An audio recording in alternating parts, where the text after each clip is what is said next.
Un appel mondial d'investissement est lancé pour l'élimination totale de l'hépatite dans le monde. Pour aborder le sujet, nous recevons Martin Sopon, il est médecin hépato-gastro-entérologue. À quelques encablures de la clinique universitaire de gynécologie et d'obstétrique de l'hôpital Hubert Koutoukou-Maga de Cotonou. Dans le service de gastro-entérologie, une consultation est en cours. Une consultation qui marque d'ailleurs le début du périple des malades hépatiques qui sont diagnostiqués seulement après une série d'examens sanguins. On a trouvé que j'avais l'hépatite C et il m'a envoyé maintenant chez les spécialistes. Ici, au CNHU, les autres, ils m'ont demandé d'autres analyses qui, cette fois-ci, ne pouvaient pas se faire ici, au centre. Il faut envoyer ça à l'extérieur. Une première analyse, ça m'a coûté 74 000. Le résultat de cette première analyse est arrivé et on devait encore confirmer ça par une autre analyse. Cette fois-ci, ça m'a coûté 210 000.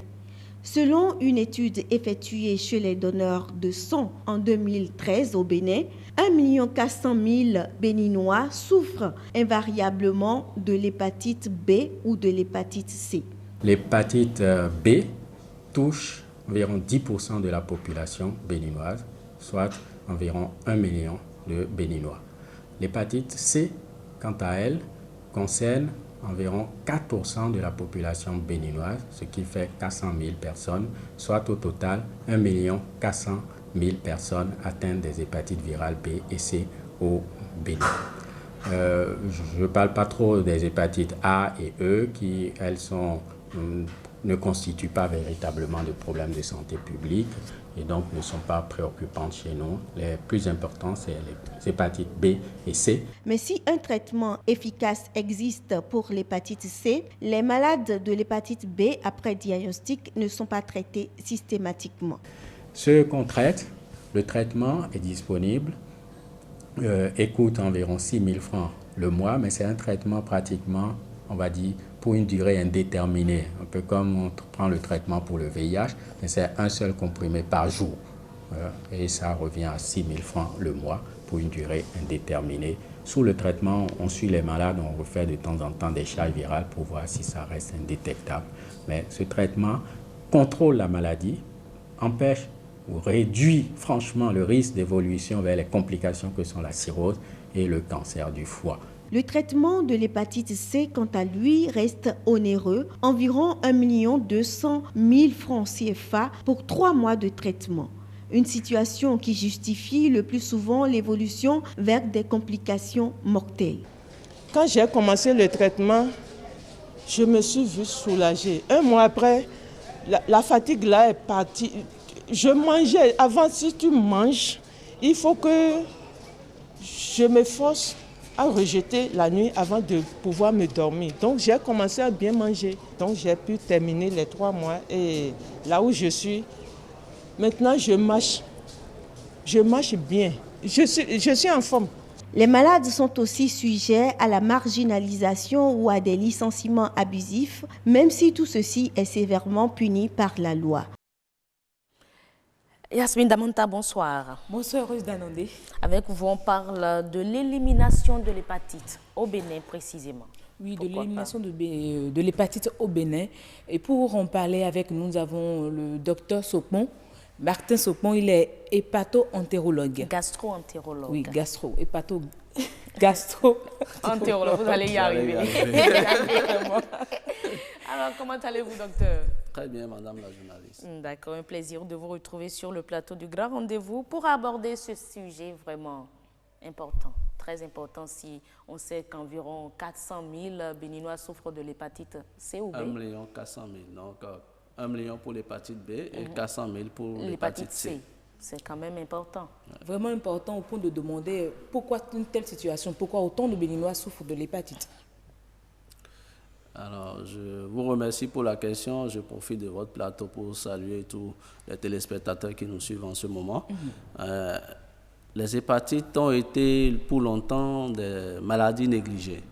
au détriment des autres maladies infectieuses qui constituent l'infection VIH-Sida, le paludisme et la tuberculose. Négligé par qui? Par le pouvoir public, le pouvoir en place, ou par les individus?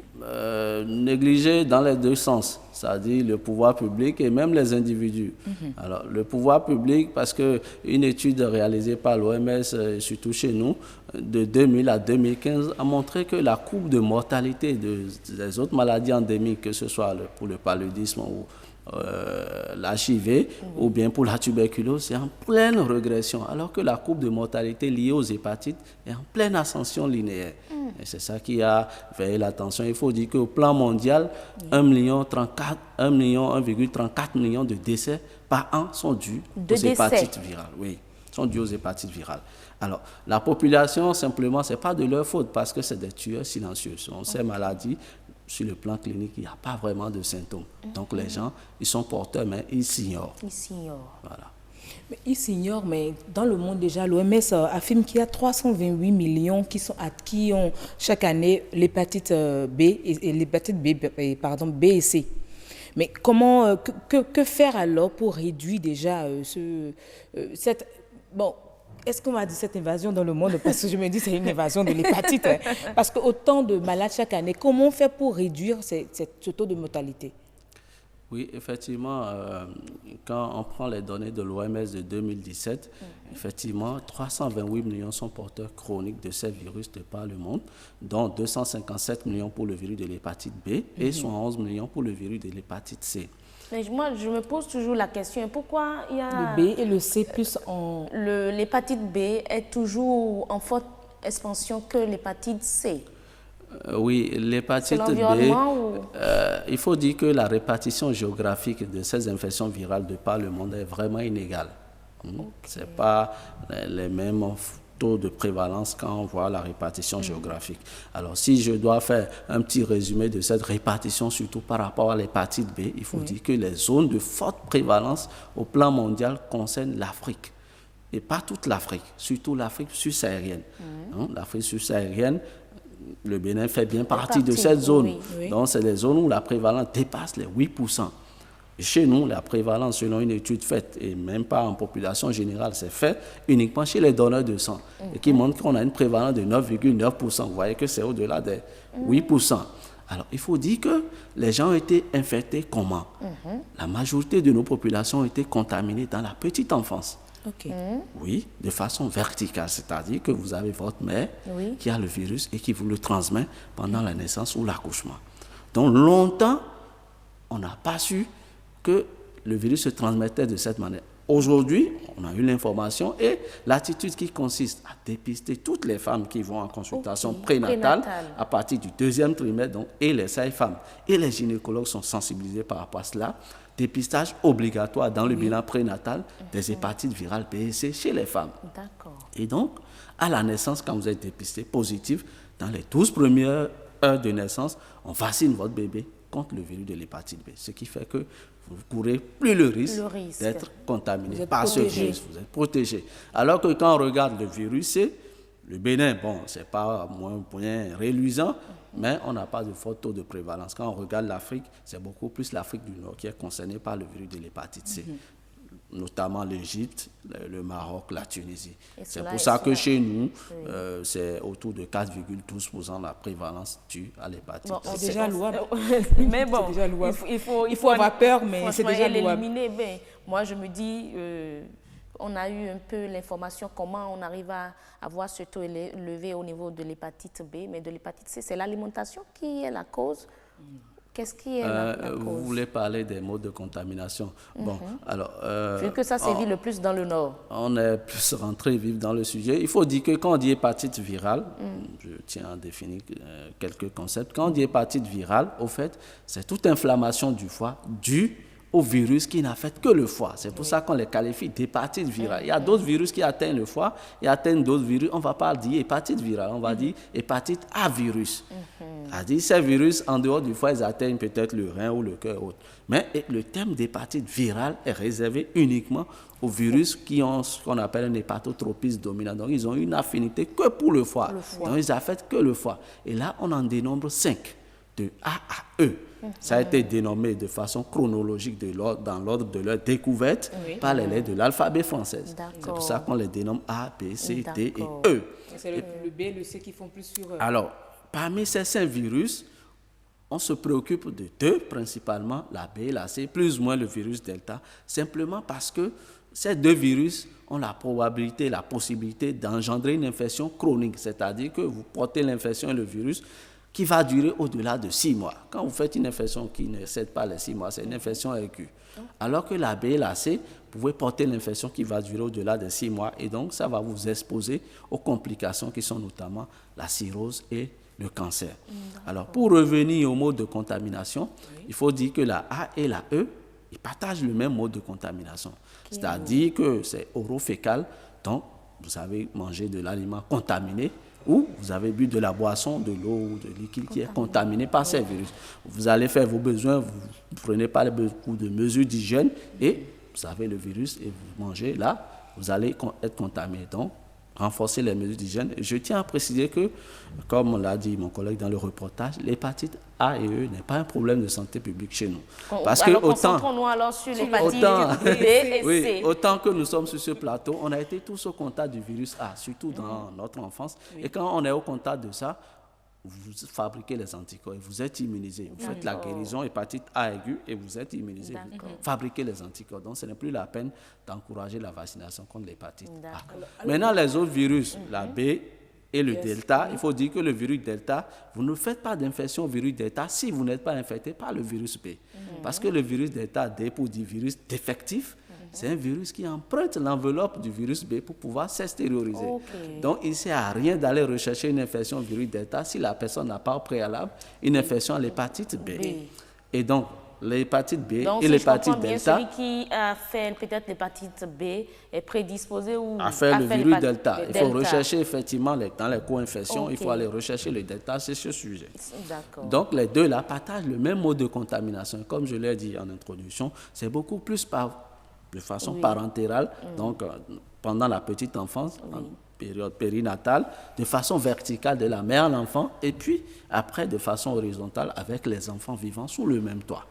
Et après, il y a la voie sexuelle, il y a la sueur, la salive. Il faut dire que le virus de l'hépatite B se retrouve dans la plupart des liquides biologiques, notamment la salive, la sueur, les urines, le sang et les dérivés et les liquides biologiques sexuels. Mais je tiens... Pour nous, voilà. La sueur, quand je prends par exemple, c'est vrai que le temps qui nous reste là, tire à ça.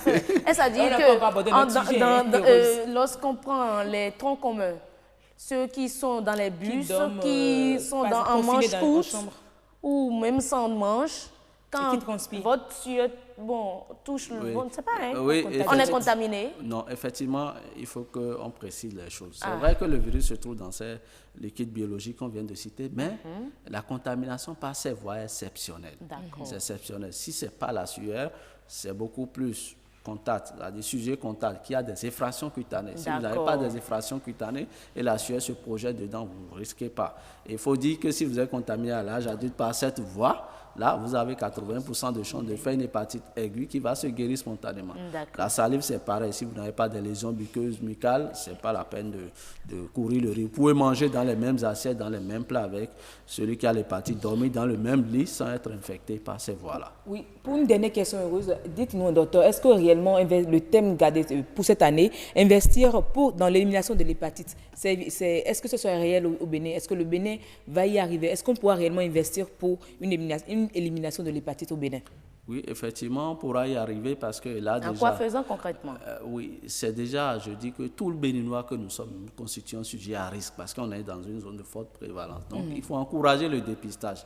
Et la journée mondiale de cette année a une connotation particulière. L'année dernière, on a dépisté que 1000. Cette année, on fait 11 600.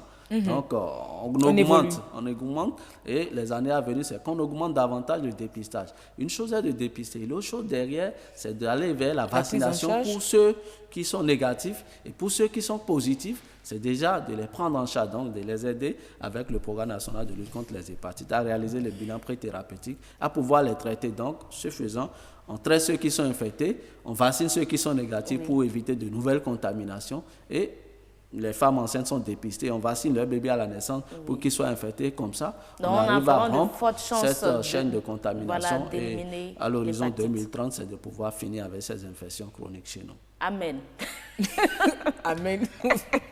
Yasmine, davantage, ce sera donc tout pour Nature et Bien-être de ce jour consacré à l'élimination de l'hépatite dans notre pays. Merci, docteur, d'être passé. Vous êtes hépato-gastro-entérologue, Martin Sopon. Yasmine Damanta, à demain pour d'autres informations. Même si je ne suis pas satisfaite. Hein.